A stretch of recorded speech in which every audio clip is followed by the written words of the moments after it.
આ તકે હું સમાજ મોભી એવા કાંજીભાઈ ભાલાળાને વિનંતી કરીશ કે પોતાના સોનેરી શબ્દો આ સમાજના ભલા માટે, સમાજના ઉત્થાન માટે પીરસશે. કાંજીભાઈ ભાલાળા. નમસ્કાર. સમયની સાથે જીવવા માટે સમયની સાથે બદલાવવું પડે અને બદલાવાની શરૂઆત વિચારથી થાય અને વિચાર આપવા માટે, સમજણ આપવા માટે, જીવનની દિશા આપવા માટે, પ્રેરણા આપવા માટે આવા સ્નેહ મિલન સમારોહનું આયોજન થતું હોય છે. કાછડિયા પરિવાર તરફથી આજના દ્વિતીય બીજો સ્નેહ મિલન સમારોહ આજે યોજાયો છે. આ સમારોહમાં કાછડિયા પરિવારના 3 મોભી માન્ય શ્રી નારણભાઈ, શંભુભાઈ, પરબતભાઈ અને આપણા મહેમાન મનુભાઈ એ કદાચ સમારોહમાંથી અન્ય કામ હોવાથી નીકળ્યા છે, પણ આજે આપણી સાથે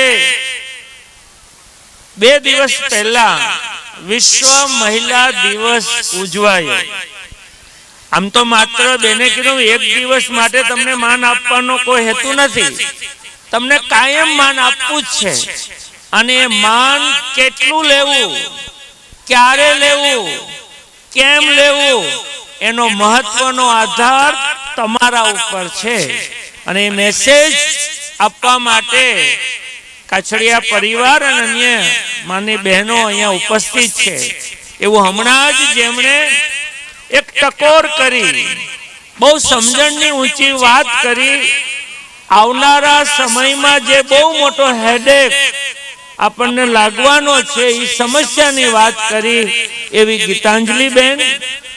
કાછડિયા પરિવાર હંમેશા ગૌરવ લેશે કે આવડા મોટા સુરત શહેરમાં અગ્રવાલ કોલેજ જે છે એના પ્રોફેસર તરીકે પણ કાછડિયા પરિવારની એક મહિલા દુર્ગીતાબેન કામ કરે છે. એ કાછડિયા પરિવારનું ગૌરવ છે. સમયની સાથે બદલાવવું પડે. કાછડિયા પરિવારની એક દીકરી ટ્વિંકલ હવે તો એક રાષ્ટ્રનું ગૌરવ થયું.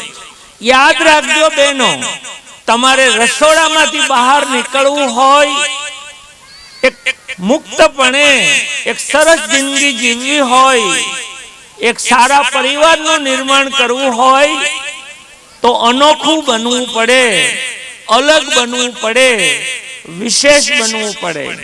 આ દુનિયામાં 2 જ પ્રકારના માણસો હોય. બધા જીવે એવું જીવો, બધા કામ કરે એવું કરો, બધા વિચારે એવું વિચારો તો એને ટોળું કહેવાય. પણ બીજા કરતા થોડુંક વધારે, બીજા કરતા વિશેષ, બીજા કરતા કંઈક નવું કૌશલ્ય બહાર લાવે તો એ અસામાન્ય કહેવાય. દુનિયા અસામાન્ય માણસોને જ માન આપે છે.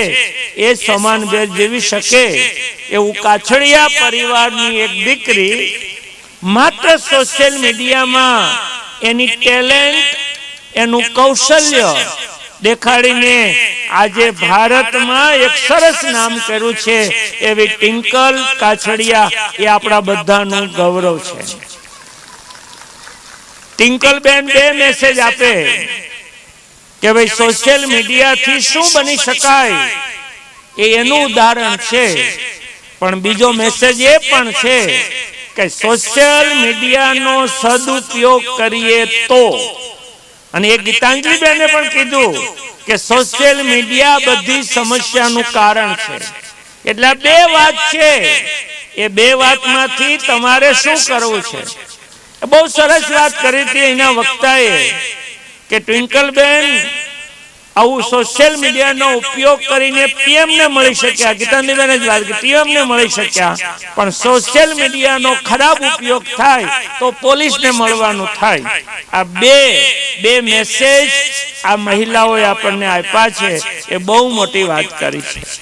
આખા કાછડિયા પરિવારને કેટલી બધી મહેનત કરીએ ત્યારે આવો સમારોહ યોજાતો હોય છે.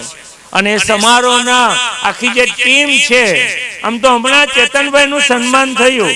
કાછડિયા પરિવારમાં 2 ચેતન ને 3 અરવિંદ છે. આ કાછડિયા પરિવારનું ગૌરવ છે એવા બંને ચેતનભાઈ પણ 3 અરવિંદ, એમાં અરવિંદભાઈ બગદાણા વાળા આખા સમારોહની એક પાવર હાઉસ છે, આ ટીમને દોડતા રાખે છે. એ અરવિંદભાઈ શિવમ એ પણ દોડતા કાર્યકર્તા છે, અને અરવિંદભાઈ જસાપર એ પણ કાર્યકર્તા છે. કપિલભાઈ, રામજીભાઈ, રાજુભાઈ, જનકભાઈ, શૈલેષભાઈ, જિગ્નેશભાઈ સહિત આખી ટીમ સ્ટેજ ઉપર આજે હમણાં આપણે કાર્યક્રમની શરૂઆતમાં રાષ્ટ્રગીત ગાયું.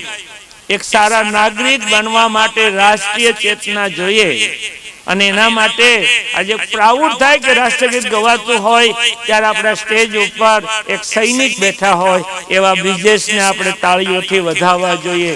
એ રાષ્ટ્રીય ભાવ છે. પણ મારે એટલું કહેવું છે કે સારા નાગરિક બનતા પહેલા સારા માણસ બનવું પડે. સારો માણસ ન હોય સારો નાગરિક ના બની શકે. પણ બેનો સારા માણસ બનતા પહેલા સારો દીકરો બનવું પડે, સારી દીકરી બનવું પડે, સારી પત્ની બનવું પડે, સારા પતિ બનવું પડે. આ બનવું પડે. બસ એવી શિખામણો આજે કાછડિયા પરિવારે આ સ્નેહ મિલનમાંથી મનુભાઈ સહિત બધાએ તમને આપે છે. બસ આમાંથી લઈને જવું જોઈએ. એ લેવા માટે તમે બધા આ કાર્યક્રમ માણી રહ્યા છો. સ્ટેજ ઉપર તમામ મહાનુભાવો, કેટલાના નામ લે, અશ્વિનભાઈ, એ બધા મહાનુભાવો. આજે મને ગમ્યું કે જે આપણી સંસ્કૃતિ, જે સિસ્ટમ હવે થોડી ઘૂસાતી જાય છે, એ બારોટનો ચોપડો, બારોટના ચોપડામાં આપણા વંશજો પેઢીઓની પેઢીઓ હોય છે. આ કાછડિયા પરિવારે એને બોલાવીને આ નવી જનરેશનને આ બારોટ એટલે શું, બારોટ શું કરવા, એવા મનમાં પ્રશ્ન ઉભા થાય. એટલા માટે ભરતભાઈ અને દક્ષાબેન આવ્યા છે, એને આપણે વધાવવા જોઈએ. મને તો ઘણી વખત એવું થાય અરવિંદભાઈ કે પ્રી વેડિંગમાં જે આપણે બધું દેખાડીએ છીએ એના કરતા લગ્ન હોય ને તો આવા બારોટ પાસેથી 7 પેઢીઓની વંશાવળી પ્રી વેડિંગમાં દેખાડવી જોઈએ કે આના દીકરા દીકરી પરણી રહ્યા છે. અને એવું થાય ને તો આપણે 7 પેઢી શોધવા પણ જઈએ કે ચોથી પેઢી અમારા દાદા કોણ હતા એ આપણને ખબર નથી. આ બારોટનું આટલું બધું મહત્વ છે. એવા બારોટ અહીંયા ઉપસ્થિત છે. અહીંયા તમામ સ્ટેજ ઉપરના મહેમાનો, ભૂખ લાગી છે છતાંય બેઠા છો. ભાઈઓ કરતા બહેનો વધુ સિન્સિયરલી બેઠી છે. એવા તમામ ઉપસ્થિત ભાઈઓ અને બહેનો. આમ તો માણસની કિંમત કેટલી ખબર છે? એક થાળી જેટલી, એક ભોજનની એક થાળી જેટલી. એને ભોજન આપો તો એ ટોળું છે, એ સિવાય કાંઈ નથી. માણસે જીવવું હોય, સમાન ભેર જીવવું હોય તો નારાયણભાઈ કીધું એમ સારા વિચારો મનમાં હોવા જોઈએ. આજે આપણે ક્યાં છીએ, કેવા છીએ, કેટલું કમાઈએ છીએ, કેટલા સુખી છીએ, એનો આધાર તમે અત્યાર સુધી જે વિચારો કર્યા છે ને એવા આપણે છીએ. અને આવનારા સમયમાં તમે કેવા બનશો, ક્યાં પહોંચશો, એ અત્યારે તમે જેવા વિચાર કરો છો ને એવા તમે બનશો. વિચારની આવડી મોટી તાકાત છે. કોઈ પણ બાબત પેલા વિચારોમાં બને. હમણાં નાનકડી ટ્વિંકલબેન ને વાત કરતા હતા કે મારે અહીંયા આવવું હતું તો ઓટોમેટિક મારે એક બીજી એપોઇન્ટમેન્ટ હતી, એ કેન્સલ થયેલ. મને સરળ બન્યું. બેનો યાદ રાખજો, કોઈ પણ મનમાં તમારી દ્રઢ ઈચ્છા થાય, પ્રબળ ઈચ્છા શક્તિ હોય, તમે મનથી નક્કી કરો કે મારે આમ કરવું છે, તો કુદરતનો નિયમ છે કે સંજોગો તમારા સાનુકૂળ થાય. મનમાં વિચાર તો કરો. આપણે સારો વિચાર નથી કરતા, પરિણામે આપણે આ સંઘર્ષમય જિંદગી જીવીએ છીએ. આવું ક્યારે વિચારતા જ નથી. નારાયણભાઈ ભલે ખૂબ લંબાણથી વાતો કરી, પણ અમુક પોઈન્ટ એના સમજવા જેવા હતા. સ્વાધ્યાય પરિવારના પાંડુરંગ દાદાના પોસ્ટરો લાગેલા, એમાં બેનો બહુ સરસ લખેલું કે તમારા હૃદયમાં રામને ઓળખો. જે ભગવાન કયો કે આત્મા કયો નહીં, આપણા હૃદયમાં છે આપણો રામ, આપણો આત્મા અહીંયા છે. એને ઓળખો. એ તમારા જીવનને સમાન વેર જીવાડી શકશે. તમે ધારો તે તમે કરી શકશો. વાત માત્ર બે જ કરવી છે, તમને ભોજન માટે છૂટા કરવા છે. હમણાં 8 તારીખે વિશ્વ મહિલા દિવસ થયો અને હું કદાચ બહેનોને કેન્દ્ર રાખીને એટલે બોલું છું કે પરિવારની સુખની ધરી કોઈ હોય તો એ મહિલા છે. કોઈ પરિવાર બહુ ખુશખુશાલ જીવતો હોય તો એક સમજની નાર આખા પરિવારને જોડીને ખુશ રાખતી હશે. અને કોઈ પરિવાર વેર વિખેર થઈ ગયો હશે ને તો કોઈ એક મહિલાના સ્વભાવને કારણે આખો પરિવાર વેર વિખેર થયો હશે.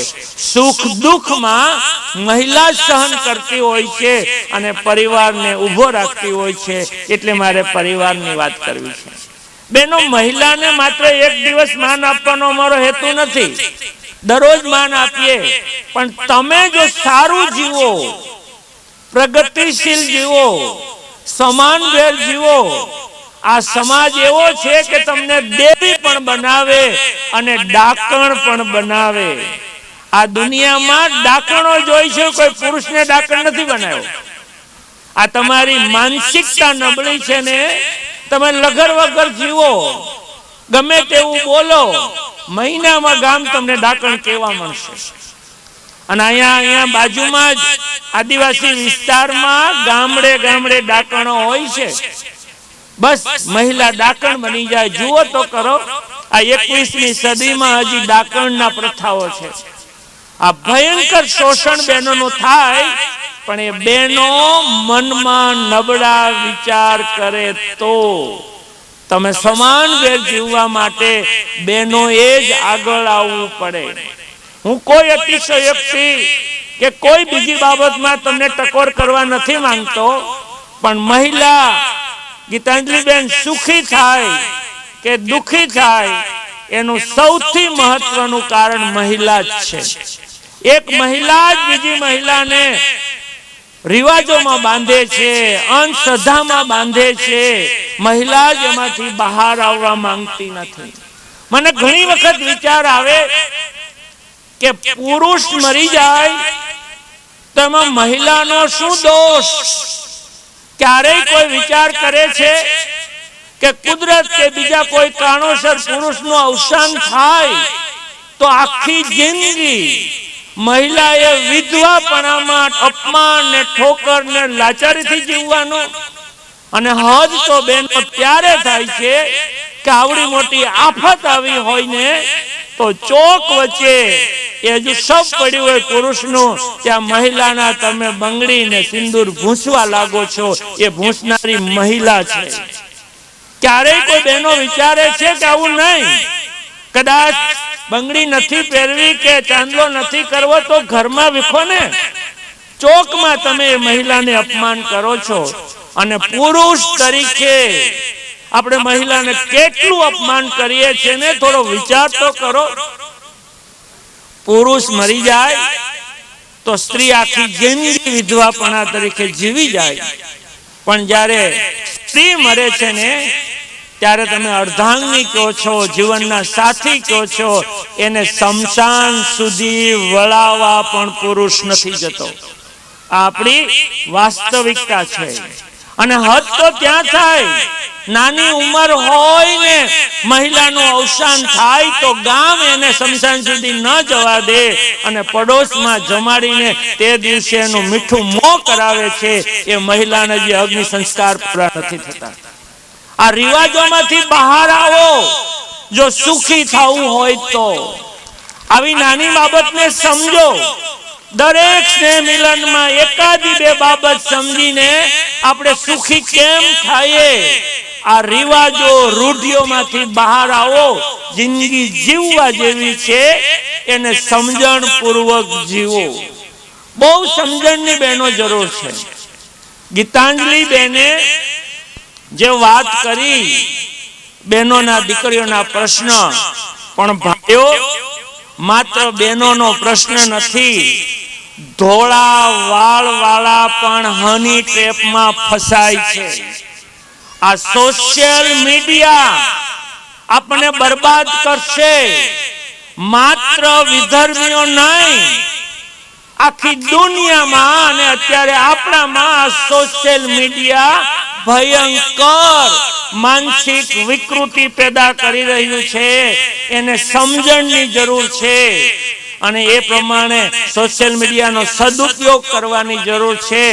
બાળકોને નજીક રાખો, બાળકોને મિત્ર બનાવો અને પરિવાર સાથે બેસો.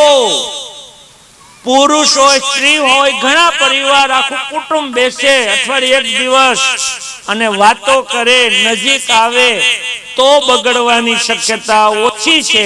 બાકી તાળા મારીને ઘરમાં રાખશો ને તોય બગડવાની શક્યતા વધારે છે. હવે આપણે કેમ પરિવારને બચાવવો એ આપણા હાથમાં છે. આ વાસ્તવિકતા આવનારા સમયમાં છે. અરે દુનિયાએ તો આગાહી કરી છે કે આવનારા સમયમાં આ પ્રદૂષણ, આ પર્યાવરણ એની તો વિટમણા પછી આવશે.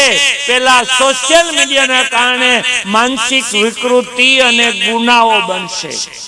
અઠવાડિયા પહેલા બરોડા પ્રિસ્ટેજ પાસેથી 13, 15, 14 વર્ષના છોકરાઓએ એક માં ફસાઈને એક આધેડની હત્યા કરી છે. એ માનસિક વિકૃતિનો મોટો દાખલો છે. આ બધામાંથી કેમ બચવું એ આપણે નક્કી કરવાનું છે. વધારેમાં સલાહ આપવાનો મારો આશય પણ નથી, પણ મારે બહેનોને એક આર્થિક બાબતની સલાહ આપી છે. મેં ગયા પહેલા તમારા સ્નેહ મિલનમાં પૈસાના ઝાડ વાવવાની વાત કરેલી. આમાંથી કોઈએ વાવ્યું છે ઝાડ કે માત્ર વાતો જ સાંભળવી છે? તમે ધારો તો પૈસાના ઝાડ વાવી શકો એમ છો. જમવા ગયા એ સાંભળે તો ઠીક છે, એ ઝાડ ન વાવે તો જેને ઝાડ વાવશે ને એને જ આંબાના ફળ કેરી મળવાની છે. પહેલી શરત, આપણે આંબો વાવીએ તો ગોઠલી વાવવાના બીજા દિવસે કેરી મળે ન મળે. એ કેરી આવે ત્યાં સુધી રાહ જોવી પડે. આર્થિક બાબતમાં પણ એવું છે. જો ન્યૂઝપેપર વાંચતા હો તો અત્યારે હું કોઈ મારી જાહેરાત નથી કરતો, મ્યુચ્યુઅલ ફંડ કે એસઆઈપી કે બેંકમાં જ્યાં રોકો ત્યાં તમારે નાનકડી બચત રોકવાની જરૂર છે. તમે કલ્પના નહીં કરો 15-20 વર્ષ પછી વાવેલું ઝાડ તમને કેટલા બધા પૈસા આપશે, તમે ક્યારેય વિચાર નથી કરતા. આપણે આર્થિક બચત જ નથી કરતા, પરિણામે જિંદગીભર ઢસડા કરીએ છીએ. હવે તો જિંદગીમાં સમજવાની જરૂર છે કે આપણે 15-20 વર્ષ પછી લગ્ન થાય, 25-30 વર્ષ આપણે ખર્ચા કરીએ અને જ્યારે નિવૃત્તિ આવે ત્યારે ઠનઠન ગોપાલ 1 રૂપિયો ઘરમાં નથી હોતો ખિસ્સામાં. પરિણામે લાચારી સિવાય પાછલી જિંદગી આપણી જાતી નથી. ચાલો પૈસાનું ઝાડ કેમ વવાય અને દરેક બેન વાવી શકે એટલી નાનકડી જ વાત કરવી છે, બહુ લાંબુ નહીં. અત્યારે આમાંથી કોઈ બેન 1 રૂપિયો ન કમાતી હોય, પણ તમે થોડુંક ધ્યાન રાખો, 20 વર્ષ જતા વાર નહીં લાગે. 99માં તમારું પ્રથમ સ્નેહ મિલન કાછડિયા પરિવાર થયું ને ત્યારે હું હતો, અને આ 25 વર્ષ પછી આ બીજા નવા સ્નેહ મિલનમાં હું આજે છું ને, વર્ષ જતા વાર ન લાગે. તમે 20 વર્ષ પછી તમે આરામથી 12 થી 13 રૂપિયા કમાઓ એવું એક ઝાડ વાવવાની દરેક બેન મુઠ્ઠી આજથી વાળે તો તમારો પરિવાર સુખી છે. આ તમામ ગુનાઓ, તમામ વિટમણાઓ એ આર્થિક બાબતની મુશ્કેલીમાંથી ઊભી થાય છે. તમારે સારું જીવવું છે, વાવો પૈસા. લાંબી રકમ તો પુરુષને પૂછ્યા વગર તમે રોકી ન શકો, આપણે એને પૂછવું પણ નથી. હું તમારી યારે જ વાત કરું છું, પુરુષ સાંભળી જાય કરે તો એને મુબારક. 1000 રૂપિયા 1000 રૂપિયા દર મહિને તમારે મ્યુચ્યુઅલ ફંડ તમારા ઓળખીતા હોય ત્યાં, નકર વરાછા બેંકમાં કે કોઈ જગ્યાએ તમારે બચત કરવાની છે 1000 રૂપિયા, વધારે નહીં. અને દરેક મહિલા મહેનત કરીને, કરકસર કરીને, એક ખર્ચ ઓછો કરીને 1000 બચાવો, મહિને રોકો. વર્ષના 12000 જ થાય. 10 વર્ષ સુધી રોકો તો તમે 1,20,000 રૂપિયા રોક્યા ગણાય. અને 10 વર્ષે જો તમારે જોતા હોય તો 1,61,000 આવે. આપણે નથી જોતા. તમે એને 15 વર્ષ રોકો તો 3 લાખ થાય. પણ તમે એને 20 વર્ષ સુધી 1,000 રોક્યા કરો. 20 વર્ષ હમણાં પૂરા થઈ જશે. 1,000 રોક્યા કરો, 20 વર્ષે ઈ રકમ 6 લાખ થાય છે. તમારે શું કરવાનું? એમાં રહેવા દેવાનું. અને ચક્રવૃદ્ધિ વ્યાજ 14% જેવું મળે છે. 20 વર્ષ પછી આ તમે રોકેલા પૈસા દર મહિને 12,000 રૂપિયા તમે આરામથી બેઠા હશો ને તોય તમને મળશે. કેટલું સમાન વેર જિંદગી મળી શકે? તમે 20 વર્ષ 1,000 રૂપિયા માત્ર રોકો, 12,000 રૂપિયા મળશે. તમે અત્યારે 1 રૂપિયો કમાતા નથી. નાની ઉંમરને તો હજુ બહુ મજા કરી શકે કે 20 વર્ષ પછી દર મહિને 12,000 આવતા હશે તો કેટલું સમાન વેર જીવી શકાશે. આવું આપણે ક્યારેય વિચારતા નથી. આ વિચારો, નકર પાછલી જિંદગી પૈસા વગર. હમણાં ભાઈ કીધું ને કે વૃદ્ધાશ્રમમાં પટેલના દાદા દાદીઓ આવવા લાગ્યા છે. કંટાળીને દાદા સામેથી આવે છે, લાચારીથી દાદીઓ આવે છે કે અમને ખાવા દેશો તો પૂરતું છે. બહુ મોટો પરિવર્તન આ થયું છે. ત્યારે અહીંયા બેઠેલા હજી કાળા વાળ વાળા છે, એને નિવૃત્તિમાં સરસ જીવવું હોય તો આ પ્લાનિંગ કરવું પડે. એને કહેવાય ફાઇનાન્શિયલ ફ્રીડમ, આર્થિક ફ્રીડમ. બેનો, આર્થિક ફ્રીડમ નો અર્થ સમજીને તમે જશો ને તો અરવિંદભાઈ ને આ કપિલભાઈ ને રાજુભાઈ ને રામજીભાઈ ને બધા જે મહેનત કરી છે સાર્થક થશે. ફાઇનાન્શિયલ ફ્રીડમ એટલે શું? તમે ધંધામાંથી કે પારિવારિક કામમાંથી જ્યારે નિવૃત્ત થાવ ત્યારે 1 પણ રૂપિયો કોઈની પાસે માગવો ન પડે અને મોજથી જીવી શકો એટલા તમારી પાસે પૈસા હોય. એને ફાઇનાન્શિયલ ફ્રીડમ કહેવાય. તમારે મોજથી પાછલી જિંદગી જીવવી હોય તો તમારે એ સમયે પૂરતા પૈસા હોવા જોઈએ.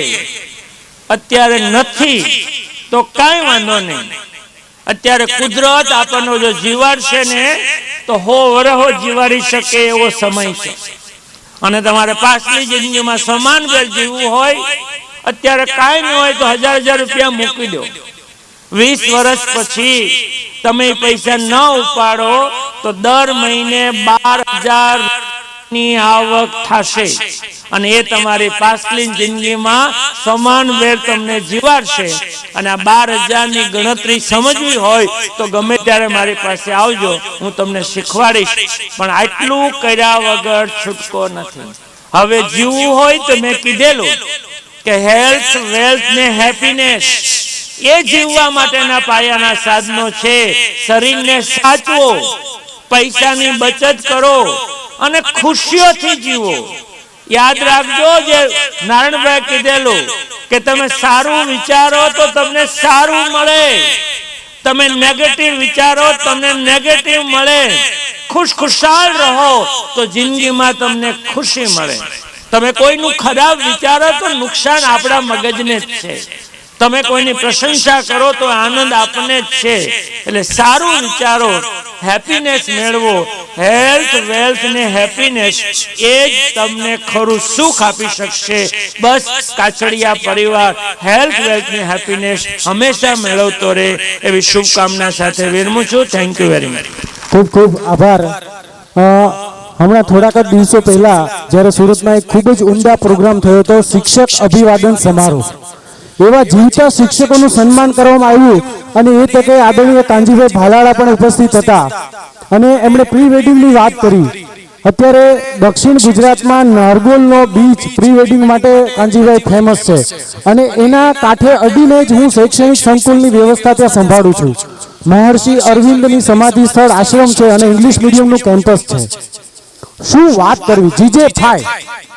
ઘણીવાર અમે બાળકોને લઈ અને દરિયાઈ જીવસૃષ્ટિની વાતો કરવા માટે જતા હોય એટલે ગાડીઓના થપ્પા જે બીચ પર જોઈએ નારગોલ એકદમ કાંઠે છે, એકદમ સીધા પર છે એ કેમ્પસ. જીજે થાય. બસ હમણાં વાત કરી કે ભાઈ આ પાખીનો ઇતિહાસ બતાવવાની જરૂર છે. 2 મિનિટ માટે કેટલો ખર્ચો અને શબ્દો બોલવો ના જોઈએ પણ કેટલો વ્યભિચાર. તો કાનજીભાઈએ ખૂબ જ સારી એવી વાતમાં ધ્યાન દોર્યું છે સમાજનું. તો એને આપણે ગાંઠે બાંધીએ, પાલવના છેડે બાંધીએ. પેલા આપણી દાદીમાં 2 રૂપિયા ને 5 રૂપિયા પાલવના છેડે બાંધતા, હાડલાના છેડે. તો એ સમય અત્યારે જરૂર. સારી વાત અને પૈસો. ખૂબ ખૂબ આભાર.